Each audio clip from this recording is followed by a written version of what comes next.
Hello friend, আমি Kakoli. Welcome back to my channel easy gardening. আজকে আমি নতুন আরেকটি গাছের ভিডিও নিয়ে আপনাদের সামনে উপস্থিত হয়েছি। গাছটির নাম হলো সেলোসিয়া। আজকে আমি এই গাছের কিভাবে স্টেম কাটিং করে চারা তৈরি করা যায় এবং কিভাবে সিড থেকে চারা তৈরি করা যায়, এই দুই পদ্ধতিতেই আমি চারা তৈরি করে আপনাদের দেখাবো। ভিডিওটা পুরোটা দেখবেন, এটা আমার রিকোয়েস্ট। তাহলে চলুন ভিডিওটা শুরু করা যাক।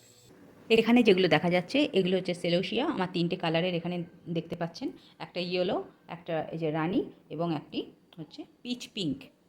তো এখন এইগুলোতে সবকটাতেই সিড এসে গেছে এবং সিডগুলোকে এবার আমি কালেক্ট করে নেব, আর সেগুলো থেকেই আমি নতুন চারা তৈরি করব। এবারে এই ভিডিওটি এই সিড কালেকশন থেকে চারা তৈরি করা পর্যন্তই আমি দেখাতে চলেছি। তাহলে আগে সিডগুলোকে কালেক্ট করে নিই এবং কালেক্ট করার সময় আমি আলাদা আলাদা প্যাকেট বা জায়গায় আলাদা আলাদা কালারের সিডগুলোকে রাখবো যাতে মিশে না যায়। এখানে আমি সেলোসিয়ার ইয়েলো কালারের যে ফুল হয়, দেখুন একটুখানি দেখাও যাচ্ছে। এই গাছটার মচকে গিয়েছিল, আমি সেখান থেকে ডালটা এনে এরমভাবে বালিতে, শুধু বালিতে পুঁতে দিয়েছি। বাকি ফুলটা কেটে নিয়ে, এই যে ফুলটা এখানে কেটে নিয়েছিলাম, এটা শুকিয়ে গেছে।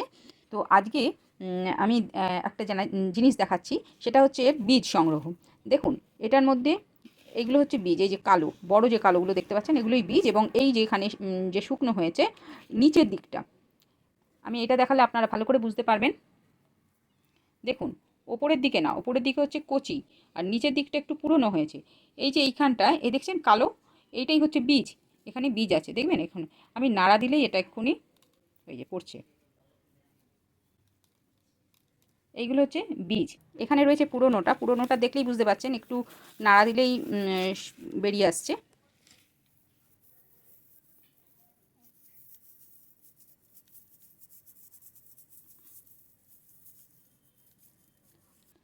এবার আমি এই বীজগুলোকে একটা জায়গায় করে নিই, কারণ একই গাছেরই তো বীজ, একটাই কালার এটা, সেই জন্য আমি এটাকে এখানেই দিয়ে দিচ্ছি। অনেকগুলো বীজ এসে গেল, খুবই ক্ষুদ্রাতি ক্ষুদ্র, একদম কালো জিরে বলি, কালো জিরের থেকেও ছোট। তিনটে কালারের এখানে বীজ সংগ্রহের জন্য আমি কেটে নিয়েছি। এটা হচ্ছে পিচ পিঙ্ক, যেটা বললাম অরেঞ্জ টাইপের, ওটা রঙটা ফেড হয়ে গেছে শুকনোর পর। আমি কালেকশানের দুদিন পরের আপডেট দিচ্ছি এটা। তো এই যে একটুখানি দেখা যাচ্ছে, এটা শুকনো হয়ে গেলে সবই মানে অন্য কালার, ডিসকালার হয়েই যায়।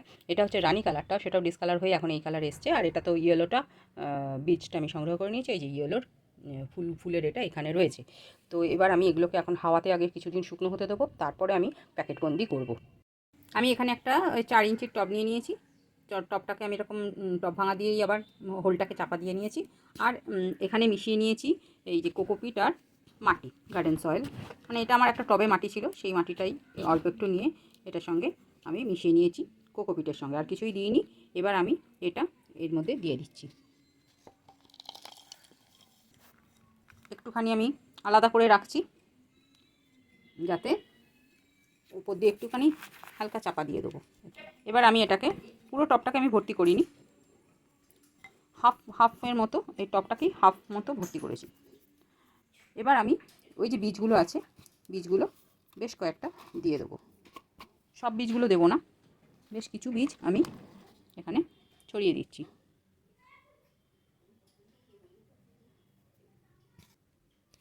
যখনই বসাবেন অন্তত একটা টবে অন্তত 5-6টা বীজের ইয়ে করবেন, ফেলবেন, যাতে মানে কোনোভাবে কোনো দিক থেকে যদি মানে নাও ওঠে, একটা কি দুটো লাগালে তো সেটা সাকসেস নাও হতে পারে, সবই প্রকৃতির ব্যাপার। তো যদি এখন সাকসেস না হয়, সেই জন্য আমি বেশি লাগাতে বলছি, যাতে একটুখানি মানে অপশান থাকে কিছু। আমি একটু চাপা দিয়ে দিলাম। এবার আমি একটুখানি দেখে নেবো যে বীজগুলো সব ঠিক মতো চাপা পড়েছে নাকি। খুব বেশি চাপার দরকার নেই, কেননা খুব বেশি চাপলে বীজটা মাটির বেশি ভেতরে ঢুকে গেলে জার্মিনেশন হতে অসুবিধা হবে, কারণ খুবই ছোট্ট, খুবই সূক্ষ্ম বীজটা। বীজ বড় হলে ঠিক আছে, বীজ ছোট যখন এতটাই সূক্ষ্ম, সেখানে ওই কয়েক মিলিমিটারের মতোই নিচে রাখবেন, মানে জাস্ট দিলেন এবং ওপর দিয়ে একটুখানি ধুলোর মতো এই কোকোপিট বা এই মাটির মিশ্রণটাই ওপর দিয়ে একটু ছড়িয়ে দিলেন, তাহলেই হয়ে যাবে। এবার আমি দিয়ে দেবো জল।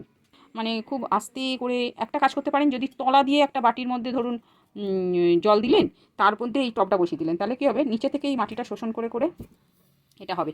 কেননা এই যে আমি দিলাম, এতে কী হলো, ওপরের এটা ভেসে উঠলো। আপনি যতই ঝাঁঝরি করে দিন, সেই ঝাঁঝরিরও আঘাত আছে, তাতেও সরে যেতে পারে। তাই বলছি যে তলায় একটা বাটি দিয়ে এই বাটিটা বসিয়েছি আমি এর মধ্যেই অনেকটা জল দিয়ে দিলাম। এতটাই জল দিয়ে দিলাম যে নিচের মাটিটা টানতে শুরু করবে। জলটা টানতে টানতে টানতে কী হবে, নিজে থেকেই মাটিটা পুরোটাই একসময় ভিজে যাবে। হ্যাঁ, তো আমি এটা করেই ভালো। তাতে কী হবে, যে বীজটা যেখানে দিয়েছি সেই বীজটা সেখানেই থেকে যাবে, এতে নড়া চড়ার কোনো হয় না। ওপর থেকে জল দিলেই একটু হলেও নড়ে। যাই হোক, এখন আমি এই অবস্থাতেই রেখে দেবো একটা শেডি এরিয়াতে, রোদে দেবো না, এখন এই অবস্থায় রেখে দেবো। আমি পরের আপডেটটা দেখাচ্ছি। এগুলো ইয়েলো সেলোসিয়া বীজগুলো, যেগুলো বপন করেছিলাম। দেখুন 4 দিনের মাথায় এই চারা বেরিয়েছে। আমি এখানে দুটোই দেখতে পাচ্ছি, সেই জন্য আমি আরও কয়েকটা এখানে বীজ আজকে ছড়িয়ে মাটি চাপা দিয়েছি। আর এখানে রয়েছে এইটার মধ্যে আমি বসিয়েছি রানী এবং অরেঞ্জ, দুটোই বসিয়েছি। এই জন্য মাঝে একটা ডিভাইডার দিয়ে নিয়েছি এবং রঙের নাম লিখে দিয়েছি যে কোন দিকে কোনটা আছে, নাহলে নিজেই এরপরে মনে থাকবে না। তো এটার মধ্যে ওইভাবেই কয়েকটা বীজ ছড়িয়েছি, ওদিকেও ছড়িয়েছি, ছড়িয়ে ওপর দিয়ে হালকা করে মাটি ওপর দিয়ে চাপা দিয়েছি। দিয়ে মানে আগে আমি মাটিটা এটার ভিজিয়ে নিয়েছিলাম, ভিজিয়ে নেওয়ার পর ভালো করে মাটিটা ভিজিয়ে নেওয়ার পর তারপর বীজগুলো ছড়িয়েছি। তারপর আবার ওপর দিয়ে যখন ঝুরঝুরে করে মাটিটা দিয়েছি, ওই জল নিজে থেকেই টেনে ভিজিয়ে দিয়েছে মাটিটাকে। তো এখন এটা থাক, আবার দেখি এটা কতদিনে বেরোয়, পরে আমি আপডেটটা দিচ্ছি। এখানে যেগুলো রয়েছে এগুলো হচ্ছে, এদিকেরটা হচ্ছে রানী আর ওদিকেরটা হচ্ছে ওই পিচ পিঙ্কের বীজ। তো আমার প্রথম দিকের বীজগুলো যেগুলো ইয়েলোর সঙ্গে, দেখুন এখানে ইয়েলোটা রয়েছে, ইয়েলোর চারাগুলো একটু বড় হয়েছে, আরও বড় হওয়ার কথা, কিন্তু এখানে এক ফোঁটাও রোদ ঢোকে না, যার জন্য এগুলো এতটা বাড়েনি। আমি আজকে এগুলোকে রোদে দেবো। আর এটাও তাই, আগের বারের চারাগুলো মনে হয় ওই ঠান্ডা, তখন তো আরও ঠান্ডা পড়েছিল, ঠান্ডার জন্য চারাগুলো নষ্ট হয়ে যাওয়াতে আমি আবার বীজ ছড়িয়েছিলাম, এবং সেই বীজের দ্বারাই এখানে হয়েছে রানী কালার। এই যে রানী বলে লেখা আছে, একটু যদি দেখতে পান, হ্যাঁ রানী বলে লেখা আছে। আর ওপাশটা অরেঞ্জ, পিচ পিঙ্ক, আমি অরেঞ্জ লিখেছিলাম, যাই হোক। তা ওইদিকে অরেঞ্জ বেরিয়েছে দেখুন এতগুলো, আর এদিকে হয়েছে রানী, কেমন। তো এগুলো বেরিয়েছে। আর আরেকটা জিনিস দেখাই, সেটা হচ্ছে এগুলোকেও রোদে দেবো।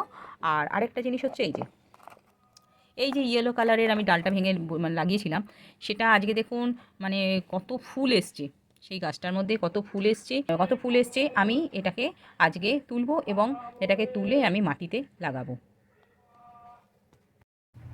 আমি এখন এই গাছটাকে এখান থেকে তুলবো। তা তোলার জন্য আমি কি করেছি, বালিটাতে অনেকটা জল দিয়েছি এবং জল দেওয়ার ফলে বালিটা নরম হয়ে গেছে, এবং একটু চারপাশ থেকে বালি একটু সরিয়ে দিয়ে আমি এটাকে আলগা করেছি। এবার এটাকে আমি আস্তে করে তুলে নেব। এই যে তুলেছি, এবার আমি এই জলের মধ্যে দিলে রুটটা খুব ভালোভাবে বোঝা যাবে যে কেমন রুট বেরিয়েছে। এই যে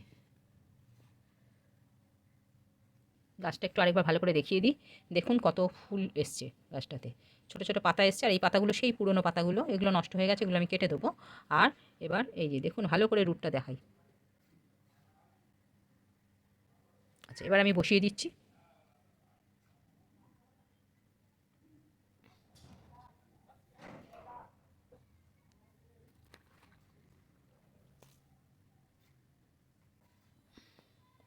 আমি এক হাতে করছি তো, ওই জন্য বসাতে একটুখানি অসুবিধা হচ্ছে, তবু চেষ্টা করছি।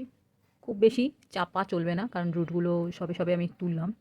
হ্যাঁ, এটাকে খুব বেশি চাপাচাপি করা যাবে না।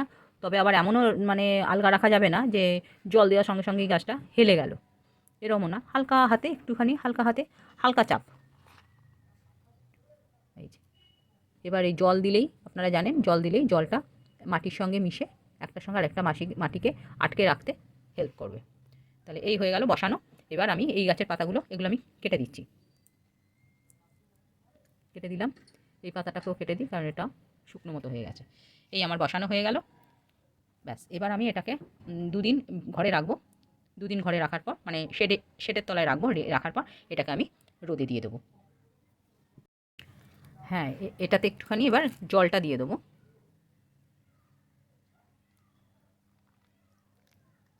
জলটা দিয়ে দিলাম। জলটা দিয়ে, তলায় তো বাটি দেওয়া নেই, জলটা তো নামবে।